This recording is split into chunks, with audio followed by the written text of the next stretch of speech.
For me, I think the real turning point was maybe when I was 11 or so. I lived in New Jersey, and I didn't know that many other people who were into the things that I was into. And suddenly, I was able to meet other kids and talk to them about music and politics and sort of form our identities together. And I don't think I even knew at the time how this is not a thing that was possible at any point in history before. I was at a friend's place and he showed me the modem went with its chirping characteristic sound. And instead of just connecting to a computer, he was connected to a gateway computer, giving him the possibility to access other computers. This just blew my mind.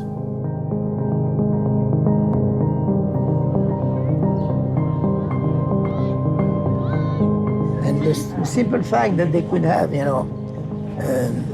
forums or blog discussions with people across the world, I thought that it was really magic. I think what you're seeing now is both, different levels, both from the governments and the companies, but also from the individual users, a growing awareness that, it may be not such a free space after all.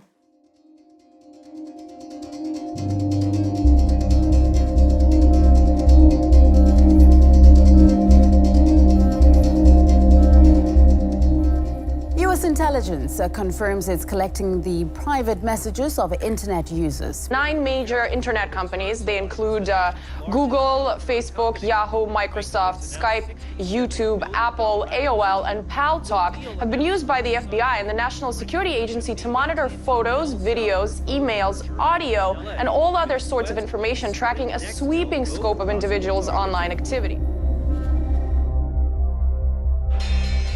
After the first dot-com bust, some of the internet companies then there'd been this promise that the internet would be the kind of new economy, and they had thought that people subscribing to services would actually be the way they would make money. But as we found out, nobody was willing to do that, and people really wanted to visit websites and have services online for free.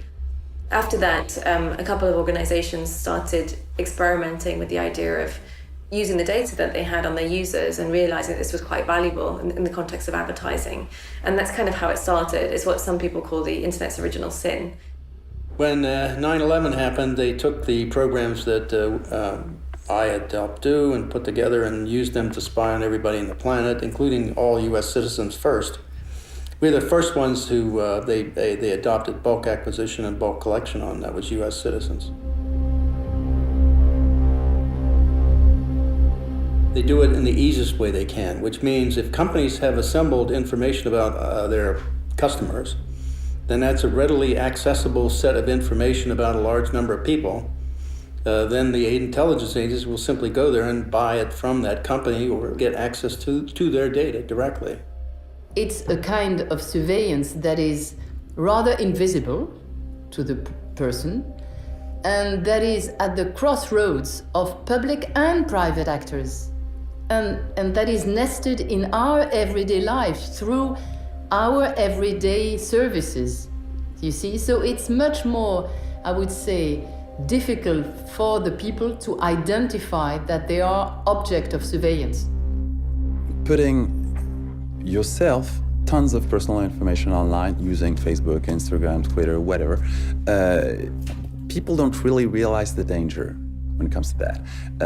But people have instant benefits. It's immediate, it's granted, and it's free. So it's easy. And it's very difficult to balance something that is free, easy, enjoyable, with something that might be dangerous in a hard-to-predict future.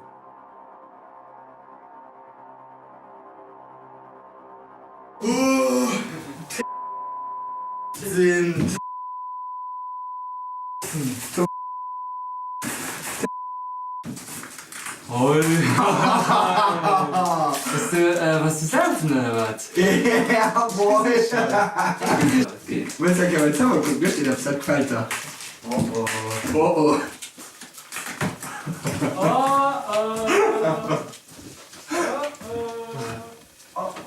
Moin, dann krieg ich da nicht. Einfach zu checken, was weißt du einfach. Detail ist ein Filter.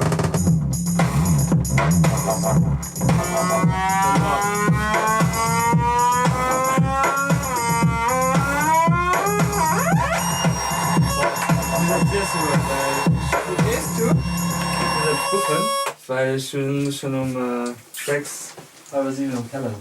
Frag, wen ich spiel dir. Na, wähle.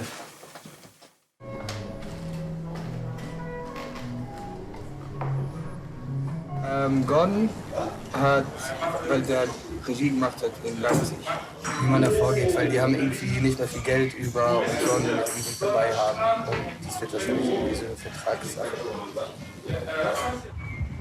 Jo, nee, das ist super. Jo, bis bald. Ciao. Without a doubt, the most I'd say aggressive data collector is through the mobile phone, because we're taking it with us in the things that we do. And when this acts kind of like a tracking device, we're leaving data traces that not only indicate things like services that we're accessing, but also where we're going and what our behaviors and patterns are. What you can see very quickly is things like, when does that person often go to bed? Are they traveling? Do they call if they're traveling, do they call a partner every morning? Do they call them in the evening? Did they go out for dinner? Who are they talking to? Who are their the social graph is called, meaning the circle of people around them. And so there are different ways that people are then profiled or categorized on the basis of their behaviors. Another thing that's happening is that people, again, through their social media use, are being profiled in terms of maybe their political affiliations, their religion, their sexual orientation, these kinds of things. There's the companies that we're perhaps not surprised are collecting our data. So for example, the news website we go to, or maybe the use of Google, that kind of thing. But then there's the companies that are tracking our data that we don't see, that we don't kind of choose. So for example, when we're looking at a website for the news, there'll be lots of other what are called third-party trackers. Those third party are present, some of them, are present nearly 100% of your navigation. This means that some company that you have not actually endorsed to be present in your navigation, you have not chosen actively, they are still looking what are you doing. And that is present on entertainment, pornography, healthcare, news. This is what some people call the data brokering industry. Some of the most, I'd say, the growth areas there are things like online dating or websites discussing health issues, for example. The business model for the people who are providing the site is to collect your data and often sell it on, for example, in the case of health sites, to pharmaceutical companies. Let's say you checked her out now. Yeah, at least I have some impact. So what is she doing? Is she fine? Let's Yeah. Yeah, I think so. We can check. I think we posted a picture 5 minutes ago from. And right now too. Yeah, that's just very. Hallo and Maxwell. Yeah, I'm always sending nice ones and then Kim is answering the ugly ones. I said, that's nice. And Kim said, no, this is nice. Is that like emojis that you have to buy? No, you just download. But why would connect my camera? But it's not about this, it's just the possibility that if you want to value, they can do it. Like, well, but this is technology. This is technology. But I feel like that's why I don't care, because I think, okay, no one wants to know what I'm doing anyway. I mean, but I think it's really interesting that everyone says I don't have anything to hide. Like, I have something to hide because I do stuff which is against the law, and I think we all do in a way. I'm not doing anything against the law. I don't have anything to hide. I don't have any. Well, I do actually.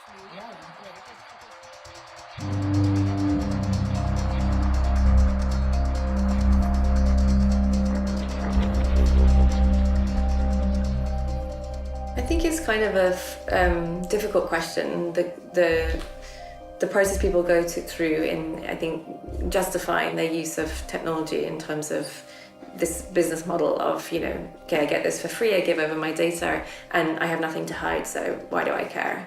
And maybe it's a bit creepy, maybe it's a bit strange, maybe I get certain adverts sent to me, but it doesn't make any difference to me. And I think that means that for people like us who try to argue something different, that we should care about these things, it's quite hard to break that barrier. Part of the reason I think this is that how quickly people are ready to volunteer that, it makes me a little suspicious, that they're like, no, I have nothing to hide, clearly.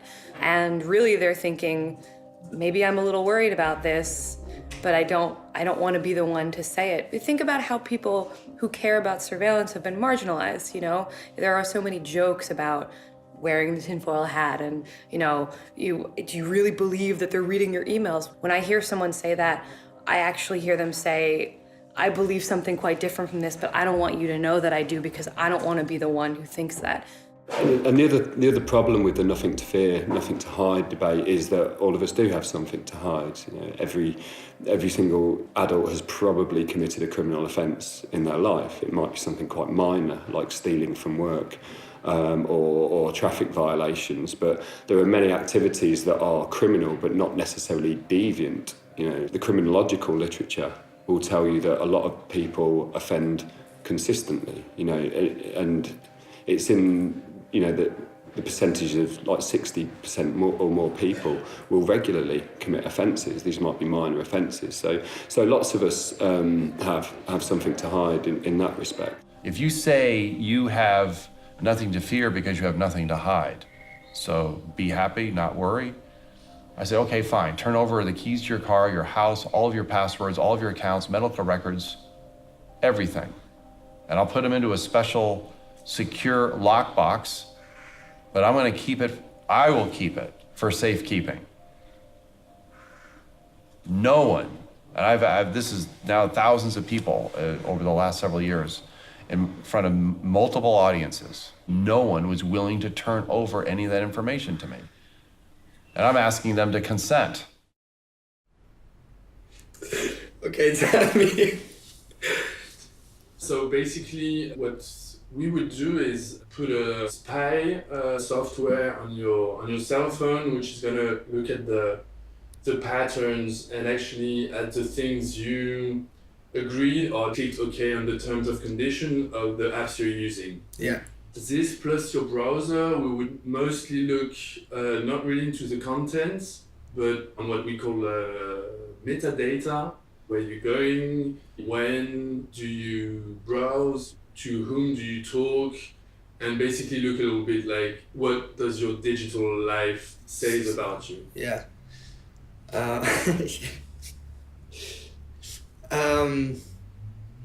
Is it like my computer and my cell phone? Yes. Tracked. Yes. Okay. You know a bit how I am, and I don't really give a shit. So, because that's what I always think. What everyone tells you, that I still think that I have not that much to hide, but you know, you will see maybe. In a few years, there will be some serious drawbacks coming. For example, if you take the insurance industry, Facebook just released an algorithm that is able to give you some rating, some sort of credit rating, which is kind of weird when you think about it, but totally normal in terms of big data. Facebook is totally able to predict if you will pay back your loan or not. There's usually a point at which people do care, and I think that's the question of what do they care about? So do they care because they know that the tax inspector is now using these technologies to track people? Do they care because they've got a family member who has a history of mental health issues? Do they care because they themselves don't want to be given a different, deal in terms of, now very high health insurance costs because of their lifestyle, this kind of thing? Credit rating is totally predictable. It will happen. In a few years, your personal information, the one you're willingly putting online on Facebook, Twitter, all this thing, will give you credit rating. And if you end up with a bad credit rating, well, you ask for it. You were the one thinking that you had nothing to hide. I like to speak about intimacy. And if fundamental rights seem like something remote, something you may not want to care about because, you have to fill your fridge, you have to pay the rent, you have to wipe the baby's ass and whatnot, then an intimacy is not what you're willing to give up. You understand what it means. Intimacy is those spaces where you are truly yourself, either alone or with people you decide to share this intimacy with. Intimacy is when you're naked, either as a metaphor or really. It's when you can experiment with yourself, you can experiment with with new ideas, with new concepts, with new practices, without being judged by your peers. If you're in the middle of a crowd of 100 people and take a guitar and think, what would it do if I played like this, cling, clong, clong? You would never do it. If you're alone in your bedroom with that guitar, you do the cling, clang, clong, and maybe it sounds like shit. And you try again, and again, and again, and again, and again. And maybe after 1,000 times, you'll feel ready to have another person listen to it. And maybe after 10,000 times, you'll feel ready to have 100 people listen to it.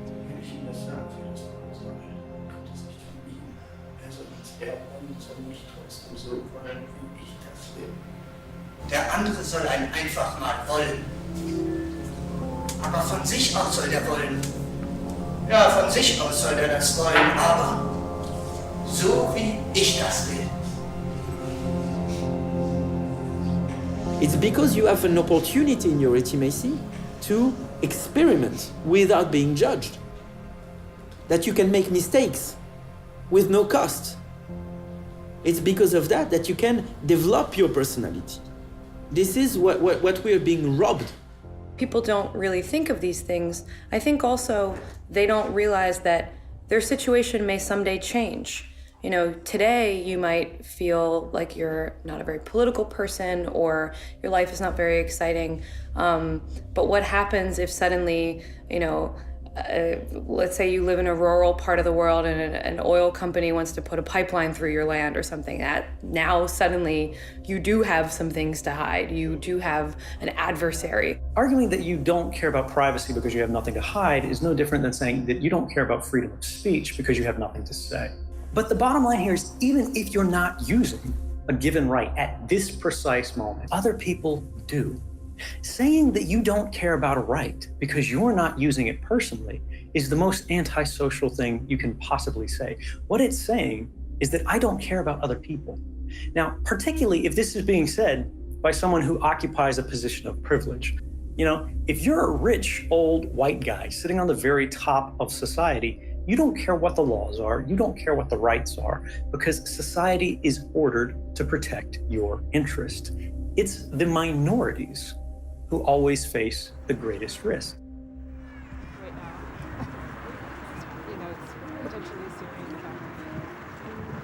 I saw my mom and my grandmother go through some really tough experiences.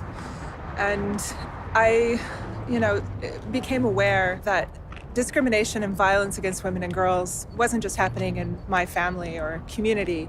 And I decided that I wanted to work on these issues. And it wouldn't be unusual for a human rights researcher to become a target even of US surveillance. I'm someone who has interviewed not only Somalis and Egyptians, but also Iraqis, Afghanis, Yemenis. So, the people that I interview typically are coming from populations of extreme political interest to my own country, to the US. In context even of the war on terror. And I do think that it's, not only plausible but probable that I became a target of US intelligence interest, not just because I'm a human rights researcher, but after doing this research with Somali girls and uncovering instances where girls named Americans and Saudis as so-called clients of sex-trafficked refugee girls in Djibouti. What we see in different countries around the world is the political situation and the sort of political agenda changing quickly. So something that's okay now to talk about might not be okay in 3 years' time. If you combine a drastic and very disruptive technological progress and this soon-to-come political disruption, you will end up in a short time period in something so different that any kind of prospective effort is really, really difficult to make.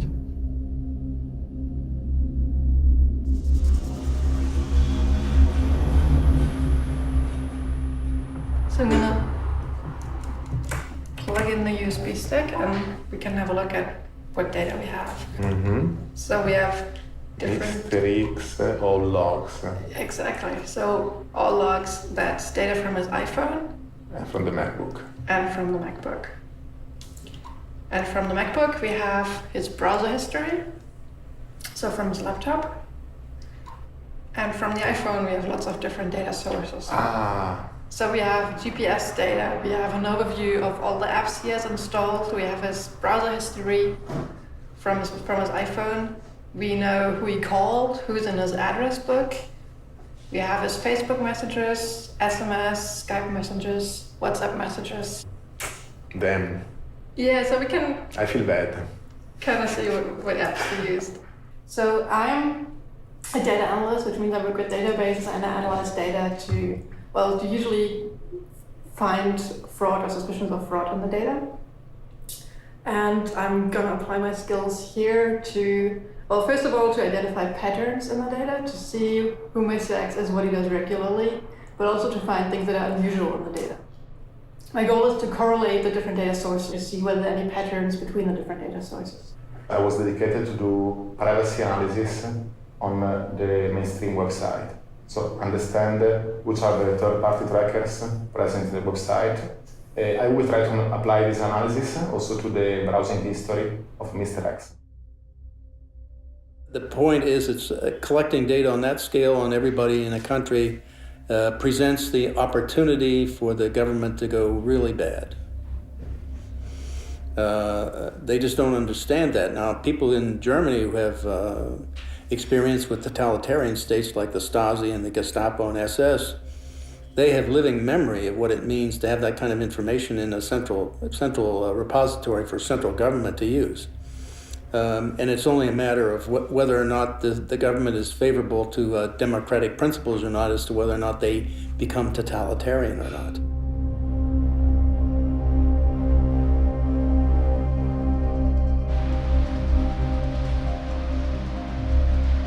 Mein Plan war, mit der Demonstration mitzulaufen bis zum Ende, dort wo das Politbüro auf einer Tribüne stand. Auf meinem Transparent stand der Satz: Jeder Bürger der DDR hat das Recht, seine Meinung frei und öffentlich zu äußern. Hier an dieser Laterne hatten sie mich eingeholt und haben mich an den Armen gepackt und ich sollte abgeführt werden. Dann haben sie mich aber gepackt und weggeschleift. Hier diesen ganzen Weg habe ich mich schleifen lassen. Der Pelzmantel meiner Mutter war danach hinüber. Und hier stand ein großer Lastwagen, ohne Plane, also ein Freier. Und hier bin ich dann kontrolliert worden. Da haben sie dann auch mein Transparent gefunden, was ich im Rucksack noch hatte. Und und dann sollte ich auf den Lastwagen steigen. The Minister of State Security always said, we have to know who is who. That was his always repeated sentence. That's the main question in our work. I spent many, many years listening in on East German communications. And so the motto was to know everything. And at NSA, the mantra under Keith Alexander, director of NSA, Keith Alexander, was to collect it all. Well, part of what's mean is collect it all to know it all. And if you know it all, then guess what? Who is who? That means who is thinking what. This was very important because the Stasi wanted to influence people and to stop political activities before they started.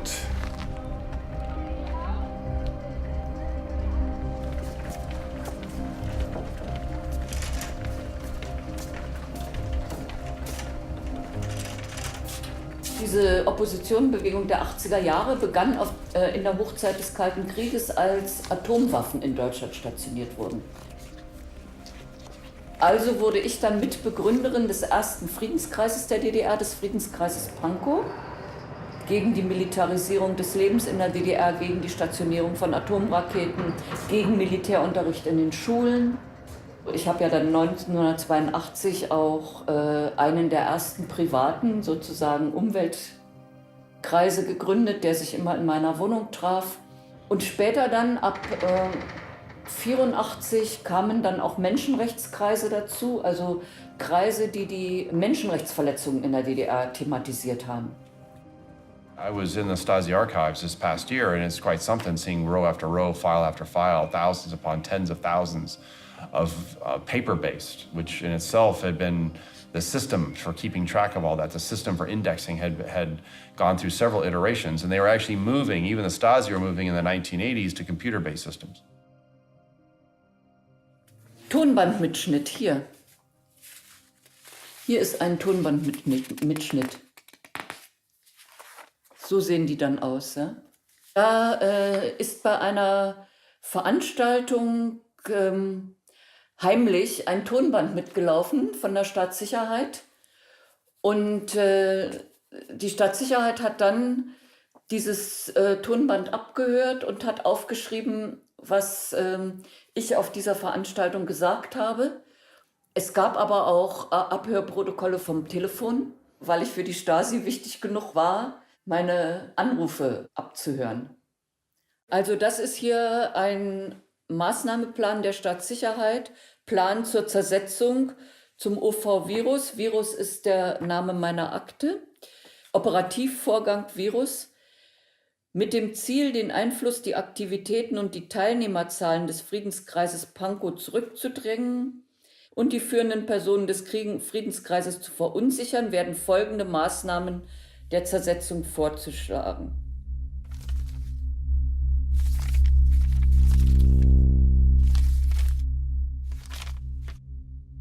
Das ist ungefähr ein 20.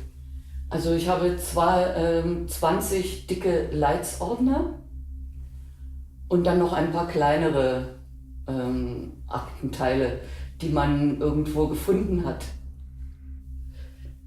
Ich hatte ja insgesamt 49 inoffizielle Mitarbeiter, die über mich berichtet haben. Im Laufe der Jahre 49, da war ich ziemlich erstaunt. Und Virus, den Namen finde ich auch interessant, ja, den die Stasi uns gegeben hat oder mir gegeben hat. Ich bin also diejenige, die zur Erkrankung des Systems führt. Ne? Fantasie hatten die Jungs schon. Ja. Wolfgang Schmidt was looking at the NSA. He's a former lieutenant colonel in the former lieutenant colonel in the East German Stasi. So he was looking at the NSA surveillance program, and he said, to us, meaning the Stasi, this would have been a dream come true. In Western democracies, if you're talking Germany of today, or if you're talking the United States of today, it's not a police state. But the mechanisms, the instruments of power necessary to affect that are essentially all in place. The only difference really is those in power. And you then have to trust and depend on your leaders to be, focused on more democratic ways of life and supporting that. And you can't guarantee that. I mean, no one can. So in the United States, they say it can't happen here. Well, I'm sorry. Yes, it can. It seems that it never sleeps. Wait, so because we have data points like every few minutes, all night for 2 days in a row. Maybe that's his lifestyle, but...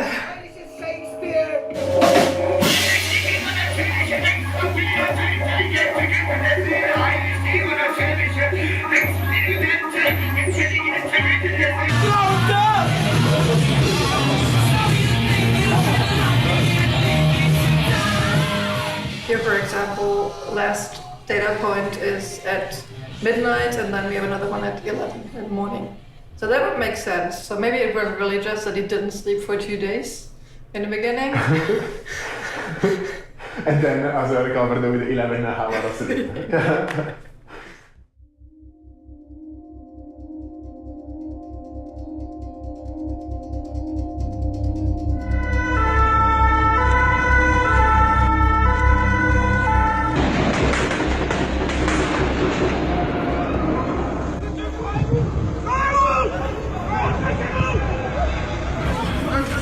Monsieur, qu'est-ce qui s'est passé? Il y a eu un attentat.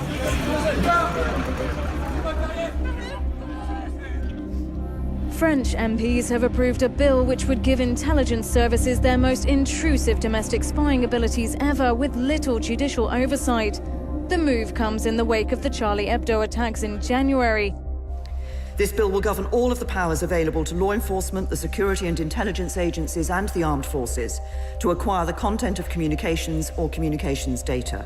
Dies ist ein guter Tag für die Sicherheit und die Freiheit der Bürgerinnen und Bürger Deutschlands. Es ist ein schlechter Tag für die großen Verbrecher aller Art. The net effect is if you are a law-abiding citizen of this country, going about your business and your personal life, you have nothing to fear. There are many narratives. One is the nothing to fear, nothing to hide argument. The other one that's commonly articulated is that there is a balance between security and liberty, or sometimes that's more narrowly defined as a balance between security and privacy. It's an extremely problematic way of conceptualising these things for several reasons. Benjamin Franklin said something along the lines that people who are willing to give up their liberty for security will lose both, and they deserve neither. And what I take from that is that there's not a simple balancing. These aren't things you can easily quantify and measure against each other. I would say very simply, bulk surveillance has been a direct and absolute continuing failure. I mean, it has stopped. They justified by the terrorist groups and stopping terrorism as the means of doing it, the reason why they have to do it. But in fact, it has failed in every turn. Every attack has happened, and they've not been able to stop it by bulk collection. Each time you have a terrorist attack somewhere in the world, you hear right after, oh, see, we need more security, we need more securitarian law, we need more power to the government agencies and the such. It's more than 20 years I am in data protection, but I still am a member of the judiciary with a background on organized crime, anti-mafia legislation, and it was me drafting the so-called Italian Patriot Act. So no need to persuade me that at certain stages interferences are essential and even invasive activities by the state.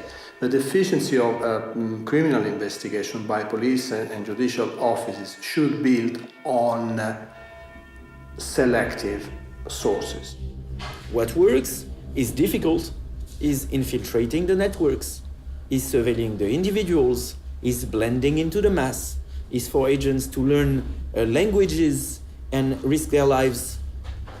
And the agents don't want that. They got those big computer systems where they can watch the whole world. Well, guess what? It doesn't prevent terrorism. That's true in Paris, that's true in Copenhagen, that's true in London, that's true in New York and in Boston and Texas and California. All those attacks, they've never been stopped, yet the people they knew that did it, they knew about them and knew they were potential terrorists. But they didn't do anything about it, and the reason is because of this bulk acquisition. They have to wade through all this bulk data to try to assess them and what they're doing as a threat. That means the consequence of that is people have to die first. Then you go look at the people who did that, and then you focus on them, and then you go after anybody who's associated with them. A focused, targeted approach will give them the opportunity to stop people from dying. That's what they need to do.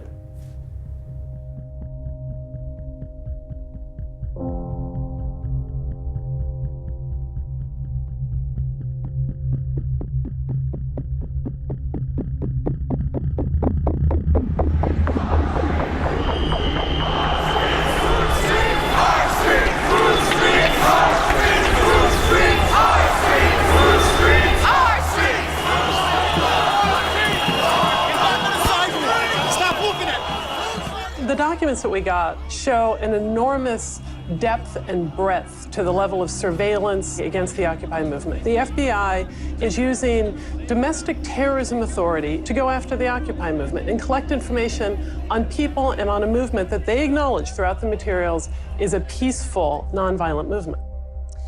Anybody and anybody associated with them were surveilled, which meant they had carte blanche treat them as a threat and simply in league with the government and others to find out everything there was to know about them.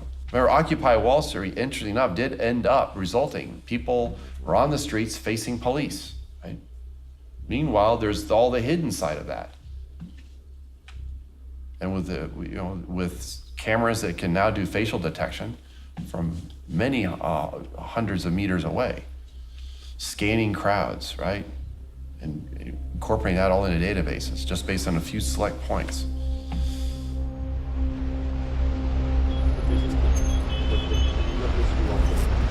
Donc là, si tu regardes par exemple, là où j'ai vraiment pris conscience de la filature, c'est juste là, avant le panneau là. Donc il y avait le type avec sa capuche.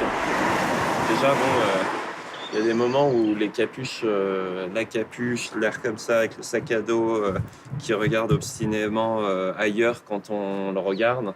Et au moment où j'ai fait demi-tour, il s'est passionné d'un coup pour l'interphone de l'immeuble en regardant si c'était pas l'adresse là. Enfin, c'était assez maladroit, assez mauvais. Il y avait aussi une femme qui me suivait. Donc là, c'était derrière, là, dans le pâté de maison, il y avait aussi une femme qui me suivait sur la rue transversale, là, ici. Je suis allé, à un moment donné, je suis allé vers la bibliothèque. Je me suis dit, bon, je vais aller... J'ai hésité un moment, je me suis dit, où est-ce qu'il faut que j'aille? Donc j'ai commencé à aller vers la bibliothèque, je l'ai remarqué, je me suis dit, non, c'est une mauvaise idée, je suis tout seul. Je suis allé dans un café au centre-ville, en fait.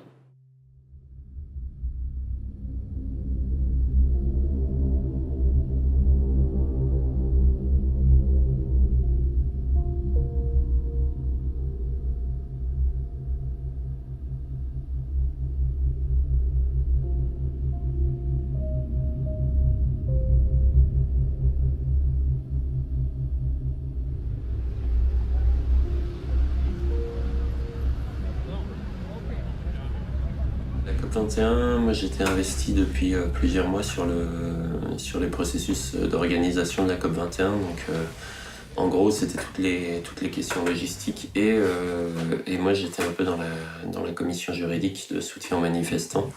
Donc c'est des dispositifs quand il y a des grandes manifestations qui sont mis en place pour faire le suivi juridique des manifestants en fait. À partir du 13 novembre et la déclaration de l'état d'urgence, nous, notre premier réflexe a été, de se dire, ça va être vraiment très compliqué, la COP21. 2, de se dire, mince, qu'est-ce qu'ils vont pouvoir utiliser contre les militants? Parce que déjà, le 20 novembre, on s'est posé la question très sérieusement de quel dispositif, et on s'est plongé tout de suite dans la loi d'état d'urgence pour savoir quel dispositif pouvait être utilisé dans le cadre de l'état d'urgence contre les mobilisations de la COP21. Et l'histoire nous a donné raison.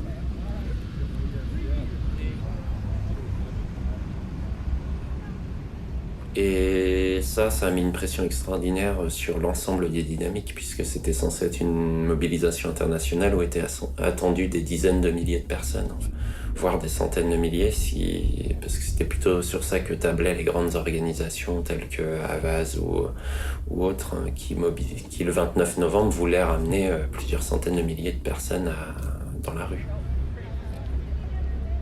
When we see activists from Occupy Wall Street being surveilled with the very same tools of mass surveillance, when we see that activists in the US, because they're Muslim, are being surveilled, when we see in France that state of emergency is used against ecology activists and all kind of activism, we have a demonstration that anti-terrorism as a way of governance only leads to injustice, only leads to undue abuse of power. So you understand why the state wants to send examples, right? They don't have to have entire segments of the population being obviously outed, right? They just have to keep track of them.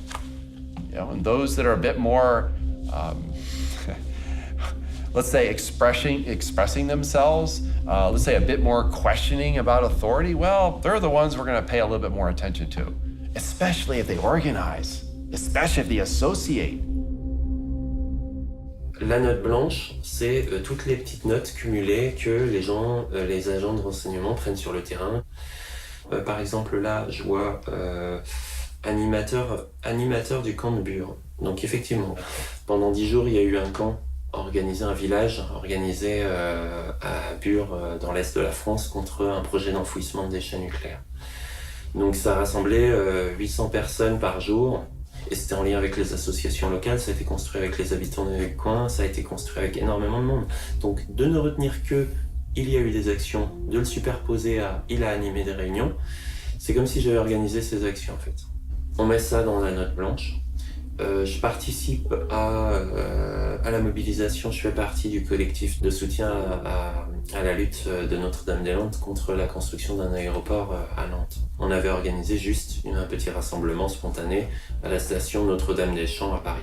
Et ça, c'est faisceau d'indices concordants. On n'a pas de fait, on n'a rien, pas d'accusation. Et pour cause, j'ai un casier judiciaire vierge, il n'y a pas de fait en fait. Ça montre vraiment qu'à la fin, on construit une figure de l'ennemi intérieur, de la personne qui va menacer les institutions de l'État. Et c'est ce qui se retrouve à la fin quand c'est écrit que l'intéressé participe activement depuis plusieurs années aux actions menées contre les représentations de l'État. Voilà. Et à la fin, on a ça.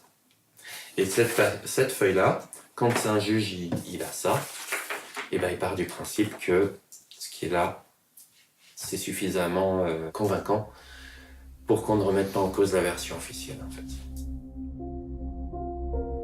Do we really want a preemptive crime society where if I decide you might be? I mean, this is what's happening. This is where if you get this much information, the temptation of a secret power to abuse it, where you turn your own people inside out because you have the power to do so. And that is pathological. This is a pathological condition. It goes far beyond actual threats. It goes far, you have threats, right? Because that's to justify the need for all of this security apparatus. But you're ultimately using it for social control. I think any state which does surveillance is essentially to make sure the state power will not be endangered by the people. They want to keep the power. So they want to know what people are doing, with whom they have relationships, so that they can, if necessary, block the people they think are part of the political antagonism. We've redefined what privacy is. No reasonable expectation of privacy. Wow, redefine privacy, so you define it away in a way that actually suits the interests of national security. Whoa, remember that thing? Nothing to fear, nothing to hide. Then why, if you're so fearful, are you that fearful of the people? I mean, I can reverse all of this. I can reverse it and say, they must be incredibly fearful of the people. They may not say it that way, but then why would you need all these records, just in case?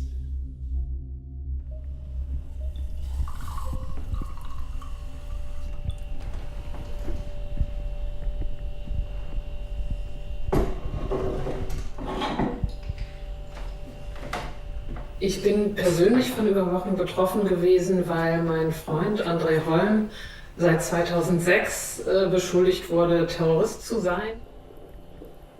André ist Soziologe und beschäftigt sich mit dem Thema Gentrifizierung in Berlin sehr viel, schon seit vielen Jahren, und hat viele Texte veröffentlicht als Wissenschaftler, auch als Aktivist, weil er sich für Mieter und Mieterinnen in Berlin einsetzt. Das BKA hat zu dieser Zeit nach einer militanten Gruppe gesucht, und weil sie die nicht gefunden haben, haben sie irgendwann die Texte unter anderem von André mit deren Texten verglichen und haben dann ähnliche Worte gefunden. Ich glaube 7 Worte, die in deren Texten und in seinen Texten vorkamen: Gentrifizierung, Reproduktion, auch marxistisch-leninistisch, was für Wissenschaftler eine Vokabel ist, die nicht ungewöhnlich ist. Und das war der Anfangsverdacht, warum sie dann gedacht haben, es könnte sein, dass der die Texte dieser Gruppe schreibt, und haben angefangen, ihn zu überwachen. And this is where mass surveillance shows its true face of an instrument of social control.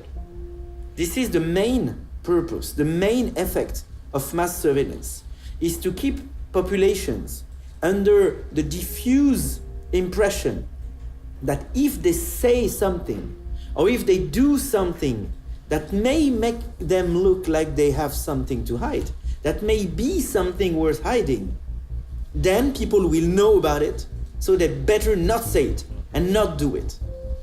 This is how it works in every authoritarian regime since the dawn of times. I think this is something that comes back to who we are as people.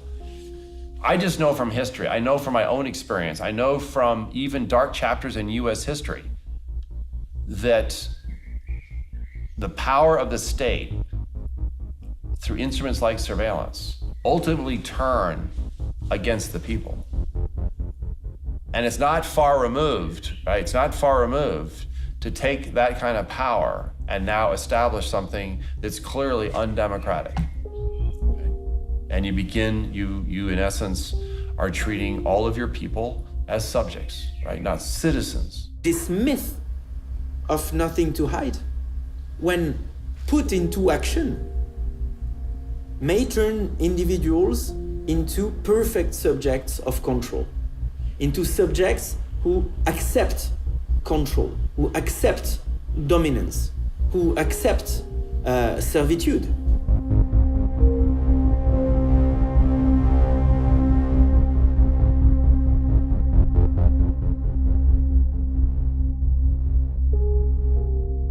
You remember, even in 1984, I mean, that's a novel that has become very real for me. Or even in Brave New World, which is another way of looking at this, okay? Sort of the bread and circuses routine, right? Here's the problem. If I say I have nothing to hide, I'm gonna come back to that because I have people in my network right now that will actually say that knowing full well what they say. Then where does it end? Because if you say in terms of electronic communications, I have no reasonable expectation of privacy, then where do I have an expectation of privacy?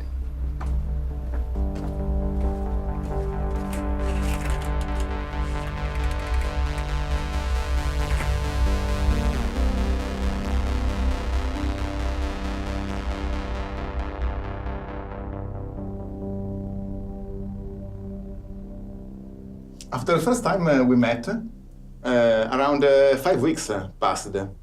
And in this time, we perform a sort of unprofessional stalking of a subject we call Mr. X. So we only looked at the metadata. That meant we didn't touch the content of your Facebook messages and so on. We only considered data about data. Mm-hmm. So for example, if you talk on the phone, metadata is how long does a call last, who's calling, whom. And the reason we only looked at metadata is because that's really what governments admit to doing in terms of surveillance. And people think it's not that bad, it's just metadata. It's not actually the content of my email, it's just who I send it to that can't be that bad. But the thing is, of course, if you correlate data, you have metadata from different sources, you get a storyline, and maybe the content isn't even that important anymore. So at the beginning, we just start to address where the subject moves, to figure it out in the space where you are. This is, for example, the first week, no? Between the 23 and 27 of March. And we see that you spend some time in Berlin and then in Hamburg. In the third week, we saw that you were basically in Berlin only, and we are seeing a different visualization. It's called the cluster, and this permits us to see which is the location where you are more often. That is necessary to understand you are living in this street, Wartstrasse, near Tempelhof. In the fourth week, we are seeing a different visualization. Most of the time you were in Berlin. Sometimes in the northeast to do sport. Sometimes when you are running around the Tempelhof airport. But most of the time you see the color, the darker color show where you were more frequently. So your place, the bar is in front of your house, and some friend of you near Gorlitzer Park.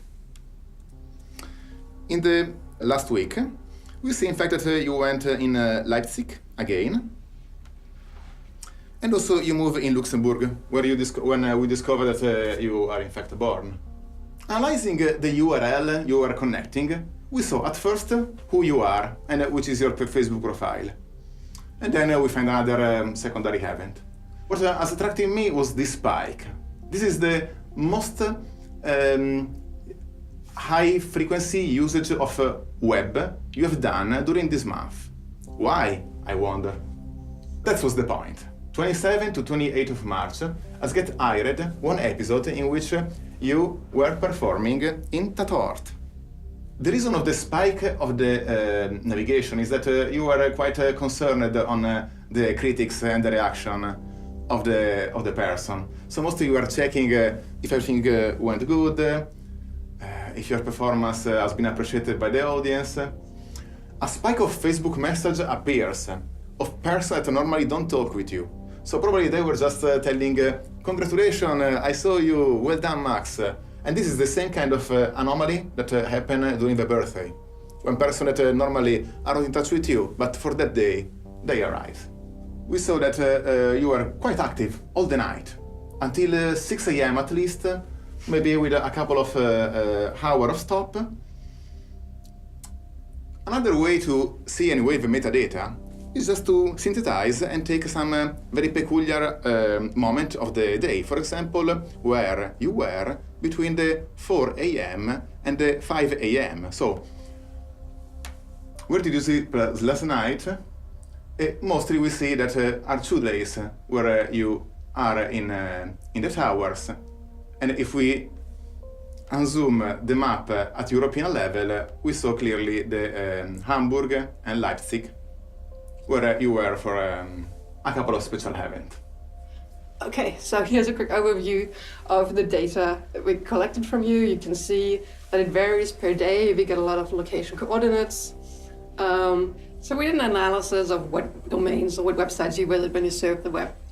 And that huge blue bar on the left that you see there is Facebook. So a lot of your web activity is concentrated there. You also go to some other websites, like you research travel, you Google some things, of course. You order food, you watch a lot of online videos, you watch some porn, you're interested in synthesizers, but still Facebook is like the thing for you. What's always really interesting is to look at people's Google searches, because usually you can learn quite a lot of what goes on in people's minds by looking at their Google searches. You did 83 Google searches in 1 month, and that seemed like not a lot to me. No. I did some research. I found that the average person apparently does 150 a month. Really? That's not much of Google searches, though. No. That's funny, yeah. Just to know, all the websites you navigated, for the 72% of the time, they include Facebook. What does it mean? When you are connecting yourself to a website, you feel that you are just doing a connection to a single host, and only one entity, one organization knows about your activity. In fact, there are other third party. There are many, at least between 5 to 20, depends on the kind of website. But in this case, the two most frequent are normally Facebook and Google. And Facebook was clearly aware of what you were doing, also if you were not in Facebook. We made this analysis mostly by hand because it's not our job. Once we've developed this tool, means that the next person we have the data, we can create the same kind of output. So we have to think that most of the time the enemy, that can be a government or a corporate surveillance, when they develop the tool, that is for one person or for 1 billion is the same. I mean, I give you an example, my own example. I keep saying, what is it like? It's not a very good feeling when you get up every morning knowing that your own government is tracking you. They told me later, we knew when you got up, we knew when you left the house, we knew which vehicles you used, where you stopped, where you shopped. Every electronic communication that they had access to was being monitored on a 24/7 basis, including my phone. Where do you go in that regime? Where do you go? I get emotional. Where do you go? Where's a safe place? Where do you go to be yourself, right?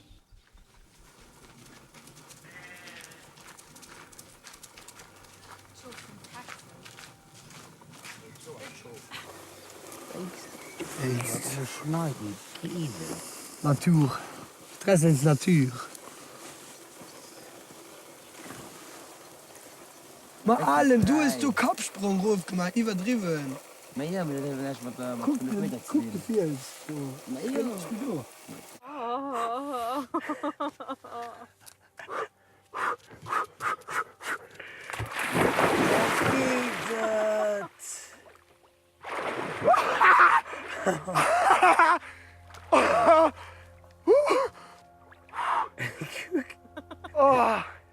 Oh, c'est bon. Oh, c'est froid. Are we back down to just my physical body? Just literally the only thing left now is in my head that's private? And even that's suspect with emerging technology? Then where do I go that's safe? Where's the safe from? I get back to 1984. Winston cowered in the corner. Why? Because it was the only place where the surveillance cameras couldn't see him, which meant they knew where he was. And in the end, people forget the rest of the book. They haven't read, people have finished reading 1984. It's quite dystopian because even Winston gives up. Winston is the protagonist. Winston is the person in all of this, right? What happens to Winston is what happens in society. Also die allermeisten inoffiziellen Mitarbeiter, die lange für die Stasi gearbeitet haben, und das ist die Mehrzahl, die hat das freiwillig gemacht. Zum Teil haben sie ein bisschen Geld gekriegt, ja, zum Teil ein paar kleinere Geschenke. Aber ich glaube, die Hauptsache war dieses Machtgefühl, was die hatten. Aber es war der Mann, der Bruder, ja, der Vater, der Sohn und so weiter. Die ganze Palette. Naja, das hat ja, glaube ich, gesagt, ja, in meinem Fall war es mein Mann. Und der hat aber dann später gesagt, er hätte das gemacht, weil er Angst hatte, dass ich verhaftet werden könnte. Und dass, wenn er mit der Stasi zusammenarbeitet, er das erfahren würde, dass ich verhaftet werde oder werden soll und mich dann davor schützen kann. Und ich glaube ihm das auch, weil als ich zu dieser Demonstration gehen wollte, bei der ich dann verhaftet wurde, er hat alles versucht, mich davon abzuhalten, außer zu sagen, du, ich weiß es von meinem Führungsoffizier, dass du verhaftet werden sollst, also bleib hier. Das hat er nicht gemacht, ja.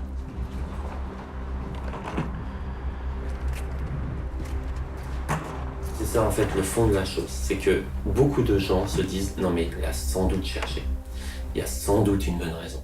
Ils font pas ça sans rien, ils le surveillent pas sans rien. Il y a plusieurs personnes qui m'ont dit mais attends, si t'es assigné, c'est quand même que tu fais quand même des choses quoi. Enfin t'as bien dû jeter des machins ou t'as bien dû faire quelque chose.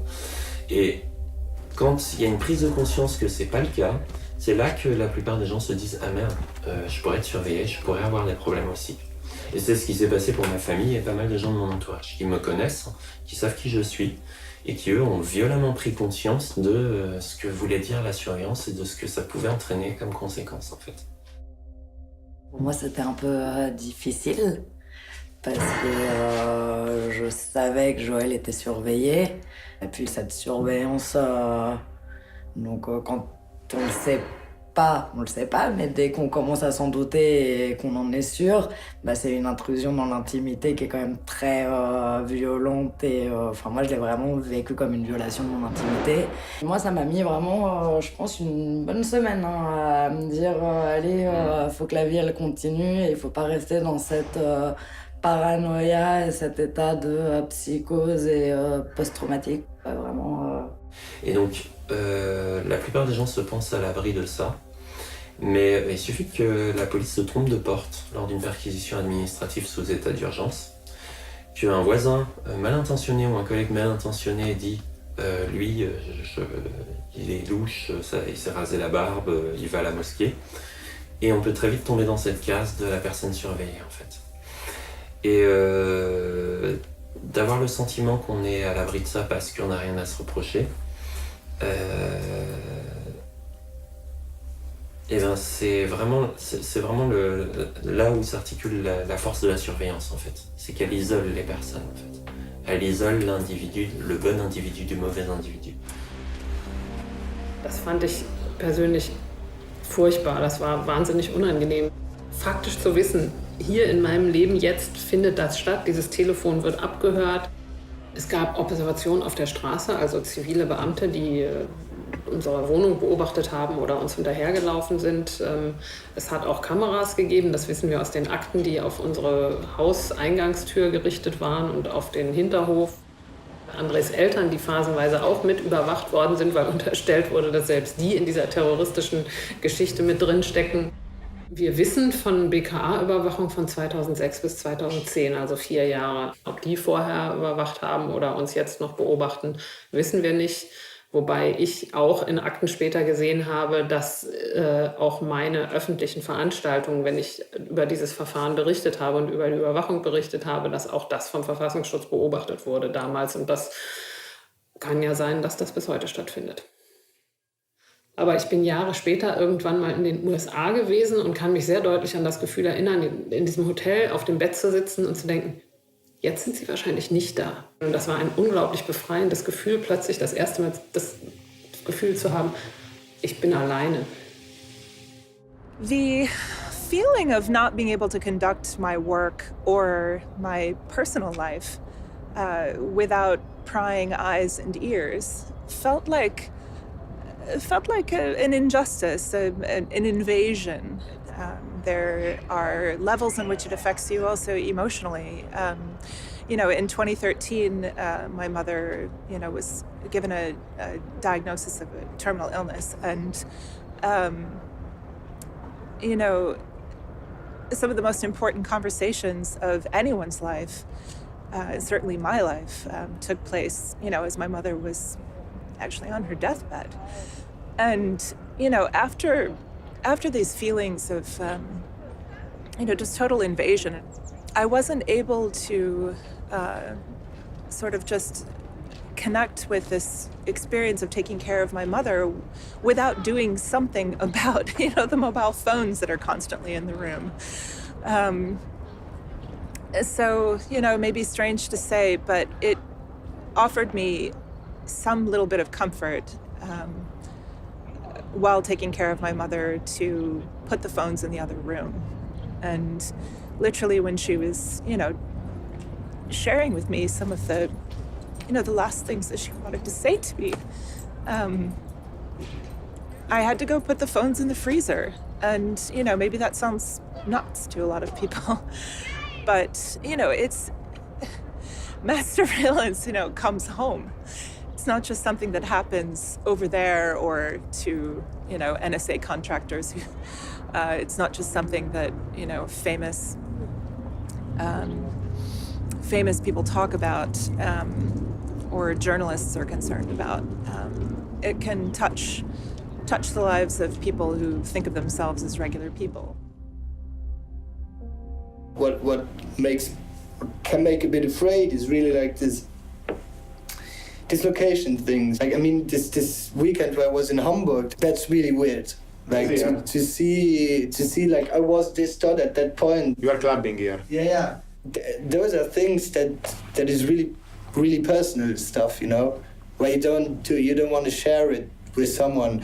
I have kind of a conclusion, of course. Working on your data for hours, you start to think about, who is that person, what are they doing? And from what I learned about you, what I saw about you, I guess that's kind of the image I arrived at, that you're like an active social person who's definitely not nerdy. There's nothing about politics, for example, on there, so I have no idea if you care about politics, and if you care about politics, like what your views are. That's crazy. But did you see that I'm a wealthy person on how I interact, or?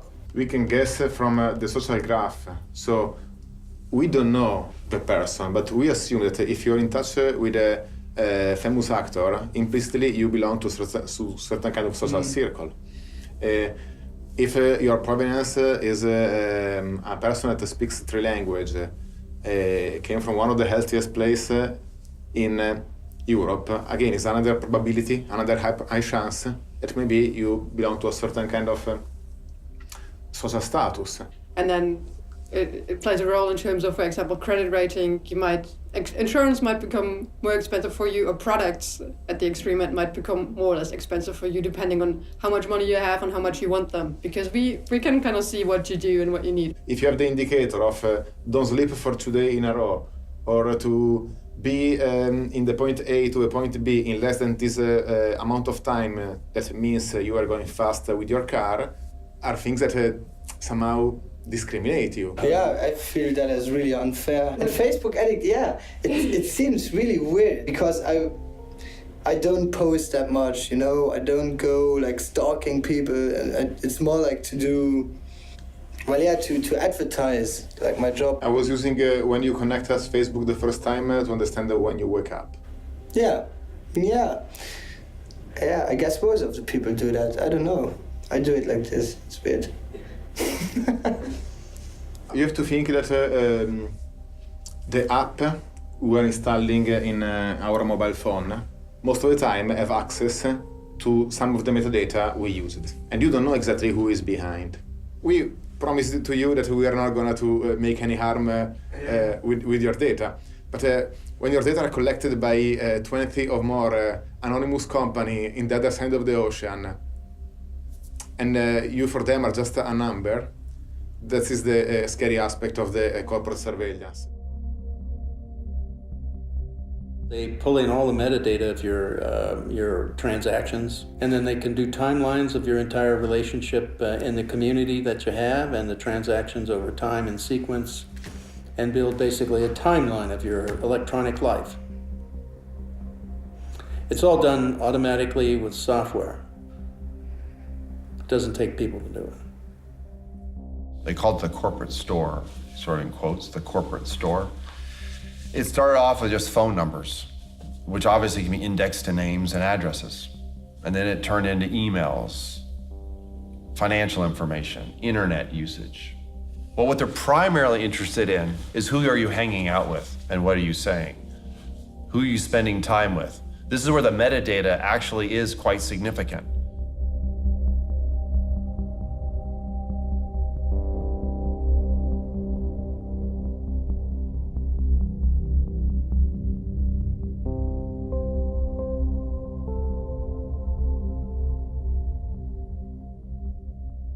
My view on it has changed a lot though, because I saw exactly like what is possible and how far you can really go. It's hard to see it in front of your eyes, like all this stuff, all this data, and that someone talking about you, like that you never met before. Stuff like that. That was really weird. The most shocking for me was to see in the cinema like all these names appearing all over the place, like all my contacts of my phone, of my Facebook ranked like in different kind of actors, directors, friends, we don't know, maybe lovers, all this.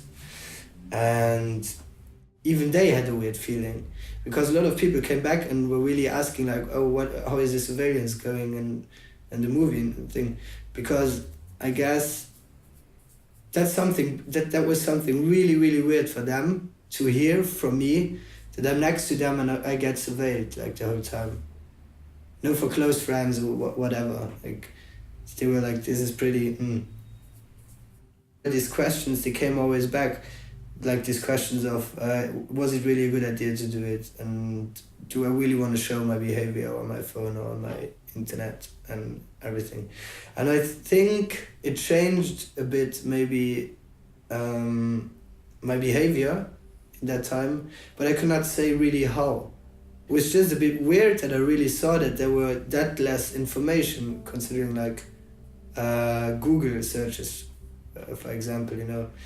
Those are things that were a bit like, hey, so what did I do actually this months? If you look down through history, I mean, the cases, most recent ones are the Soviet Union and East Germany.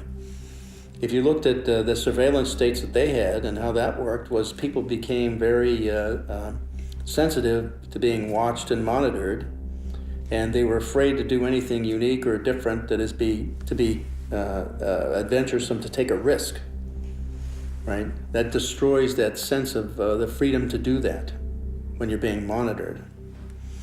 And so what that does is it stagnates the society. I mean, the society doesn't advance because there's no creativity and innovation.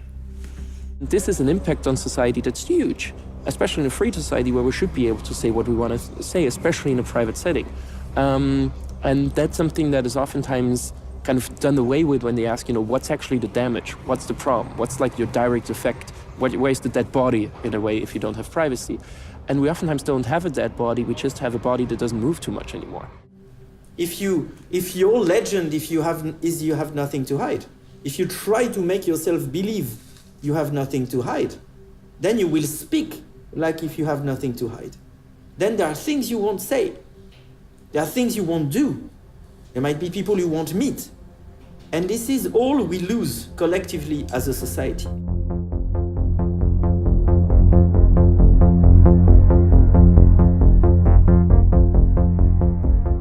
It's probably the first time in history that technology is allowing the possibility to have a real mass surveillance, again, from public or private actors. And as you said, this surveillance is rather accepted by the person. So the question that we have collectively to ask ourselves is it exactly the type of digital environment we want? And I think we're right at this moment now. I have my answer, but I think all of us, we should ask ourselves this question because the choices won't be exactly the same, you see. The things we should not do are thinking that there's nothing we can do about it and we lost already. What we can do is to convince each and everyone that it's not a lost battle and that it is worth fighting to start with. Es gibt keine unwichtigen Informationen. Und jede Information kann missbraucht werden, wenn es jemand missbrauchen will. Und ich sage den Schülern immer, ihr müsst aufpassen, was ihr von euch preisgebt. Denn so schön diese neuen Möglichkeiten alle sind, aber die beinhalten auch eine Überwachung der heutigen Menschen, von denen die Stasi nur träumen konnte. I think another thing people can start to do is also play around with just kind of feeling like they understand how the technology works a bit more. You know, using a computer or a mobile phone, we've been taught that it's a bit like a washing machine. You know, you put stuff in, you press the program, and then you don't think about how it works. The truth is the less you know, the less control you have over what's happening. So, like motivating people to get a bit more interested in knowing how the internet works, or knowing how your device works, or knowing why it is that the company's giving you free services is pretty important. There are a lot of things you have to learn.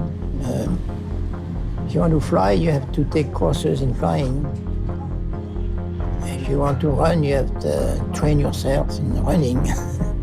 And I believe the best way is the community learning by other people, which makes it more convincing and also more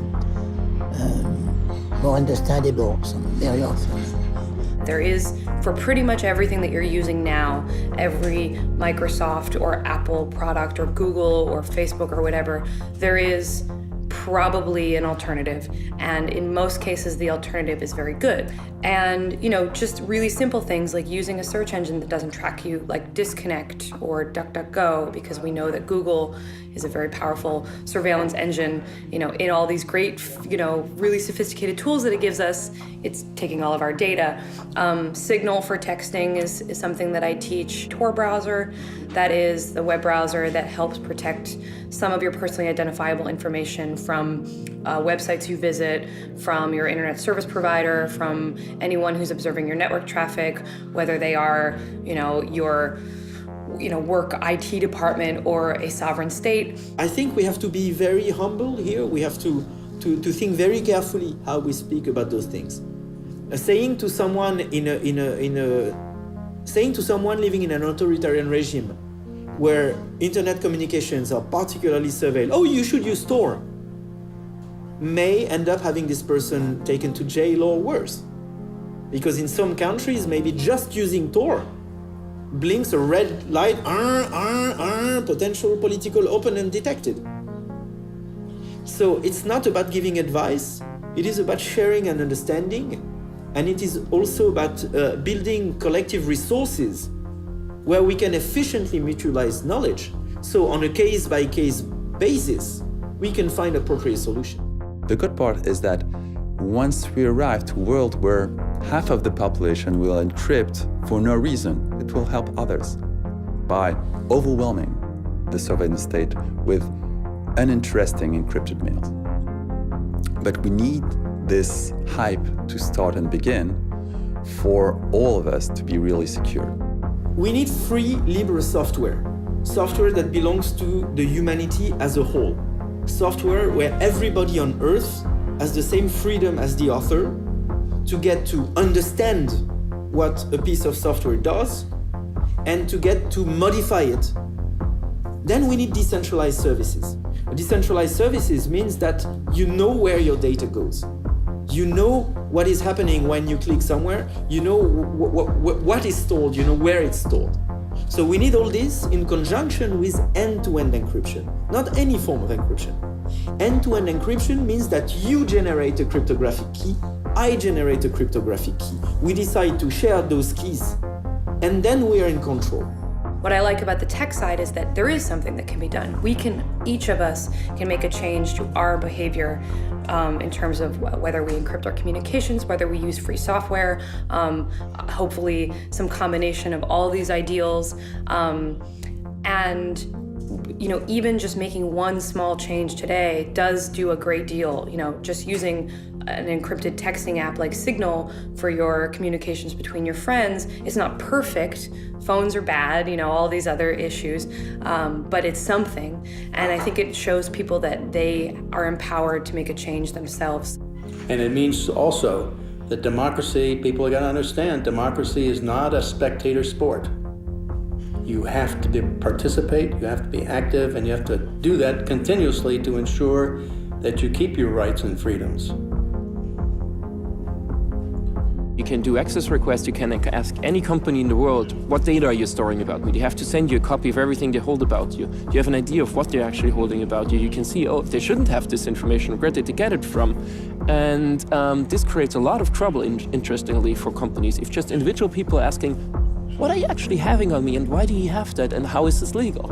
It gets the whole legal department going crazy. It's an industrial challenge that would take policymakers on a path of really doing shit for growth and jobs if this is really what they care about.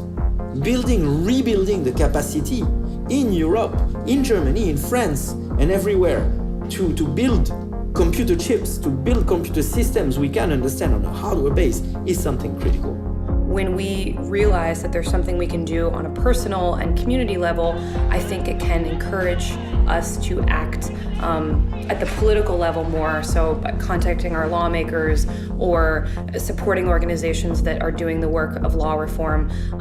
One of the most powerful things that I think has happened since Snowden is this massive increase of all of those things.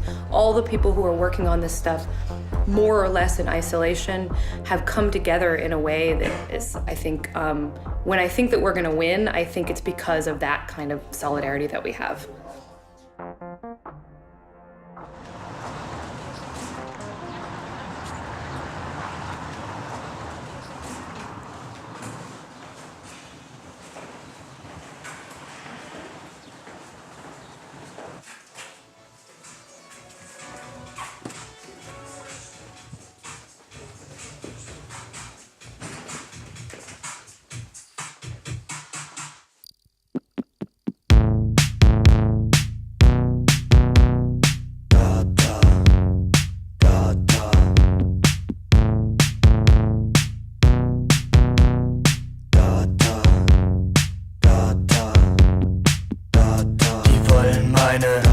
Ich geb denen meine, die klauen meine, sowieso.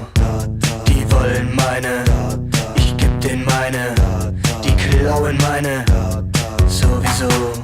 Data ich, Data du, Data ich, Data du, Data ich, Data du, Data wir, Data ihr. Er greift nach dir, der Megadata-Wurm, im Netz versteckt, Metadata-Sturm. Er greift nach dir, der Megadata-Wurm, im Netz versteckt, Metadata-Sturm. Data,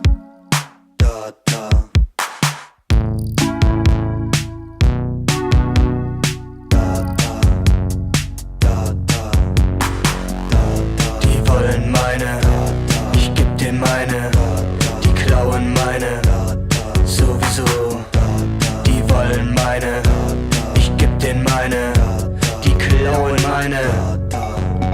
Er greift nach dir, der Megadata-Wurm, im Netz versteckt. Metadata-Sturm, er greift nach dir, der Megadata-Wurm, im Netz versteckt. Metadata-Sturm.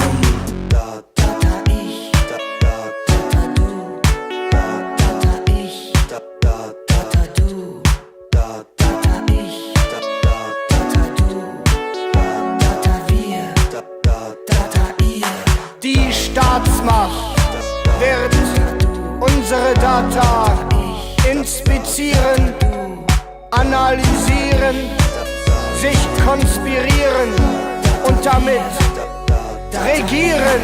Er greift nach dir, der Megadata-Wurm, im Netz versteckt. Metadata-Sturm, er greift nach dir, der Megadata-Wurm, im Netz versteckt. Metadata-Sturm, er greift nach dir, der Megadata-Wurm, im Netz versteckt. Metadata-Sturm, er greift nach dir, der Megadata-Wurm, im Netz versteckt. Metadata-Sturm.